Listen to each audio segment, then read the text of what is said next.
most legendary robbers of the Old West. Have you heard that the Daltons were mostly well-established lawmen before they turned into outlaws? They were once on the side of justice, but for a reason, they all went to the other side as some sort of robbers. At the end of this video, you will discover the shocking reason behind that. But first, let us show you the legendary robbers that made it into our list.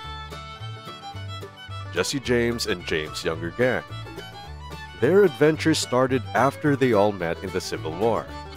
Well, they were cousins anyway. One of their most notable robberies was the Rock Island train robbery. While the train passengers were seated comfortably, they were disturbed by a commotion during their ride. The train they were riding was derailed abruptly by the suspicious group of men wearing masks, the James' younger gang. It was well known that these folks had a rule of never robbing or harming passengers that they deemed innocent and harmless. So, they proceeded to the cash safe instead. The heist was a big success, and they earned a fortune of $55,000 in cash. After that, the gang continued their legend and even made another successful bank robbery that got them a whopping $62,000. So with their confidence inflated, they have done something silly and attempted to rob a bank while heavily drunk. Definitely things turned sour, and this failed robbery marked the end of their fame. Butch Cassidys' Wild Bunch was the most successful gang in the Old West when it came to train robberies.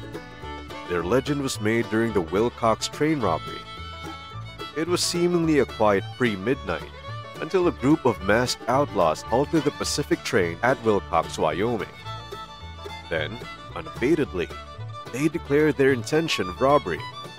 There would be a high return with high risk, so Cassidy caused a massive explosion just to open the cash safe. The Wild Bunch got it big this time and earned $50,000 in this heist. And with Cassidy's lead, they established wealth and infamy with several successful robberies. However, at the same time, they became the focus of a massive manhunt, which later on would cause the gang to disband and go into hiding. Billy the Kid and the Rustlers Gang. With the legendary Deadly Outlaw as their leader, this group of rustlers and horse thieves spread their notoriety near the Mexican border.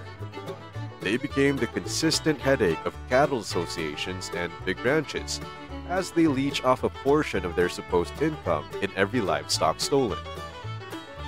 It was also believed that they were deeply involved in money counterfeiting. But to make things worse, these guys were experts in escaping prison.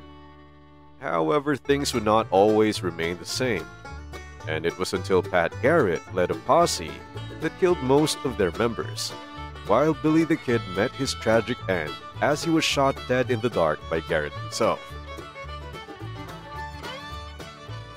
Clanton and Cochise Cowboys. Came from the infamous Clanton family that owned one of the biggest ranches in Arizona, but it was believed that their cattle were mostly rustled and robbed from the Mexican borders by their very own gang, the Cochise Cowboys. They were also notoriously known for being ruthless and frequent troublemakers. And aside from being local thugs, they were also deeply involved in stagecoach robberies, teamster ambushes, and even murders. They had remained unchallenged in Tombstone, Arizona until they met their makers, the Earp brothers. Before continuing, we would really appreciate a like to this video.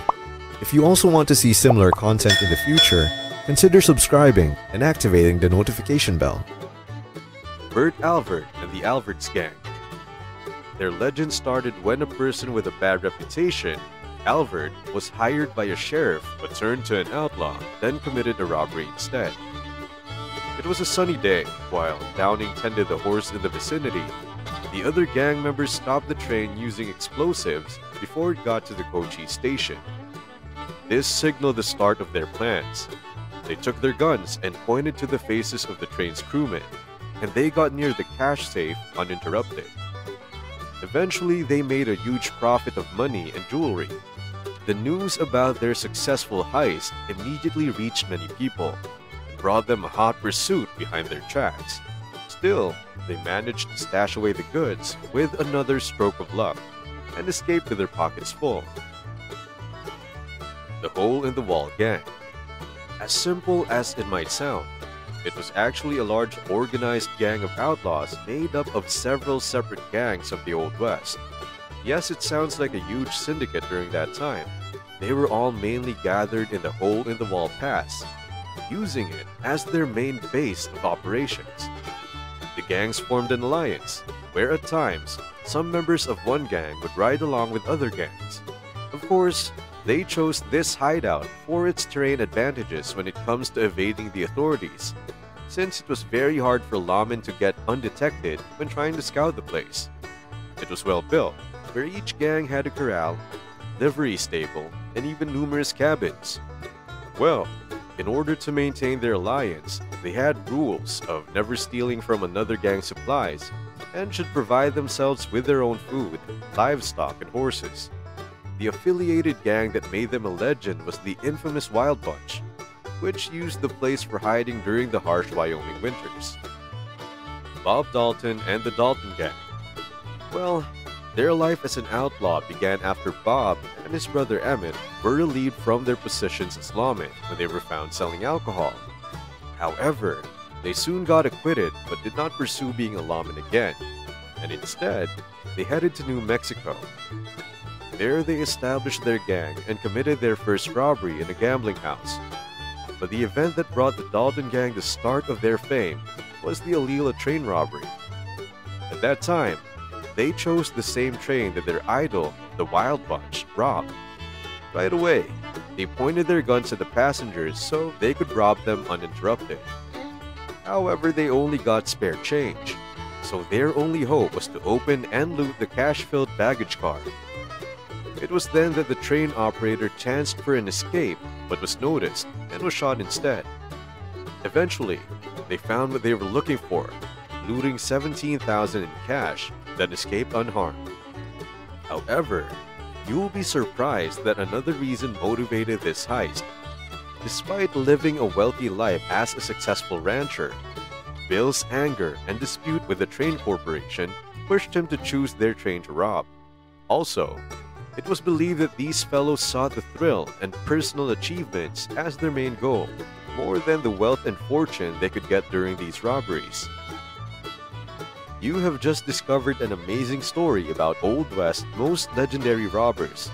So click this and discover another amazing story about the legendary Old West sheriffs brought to life by AI.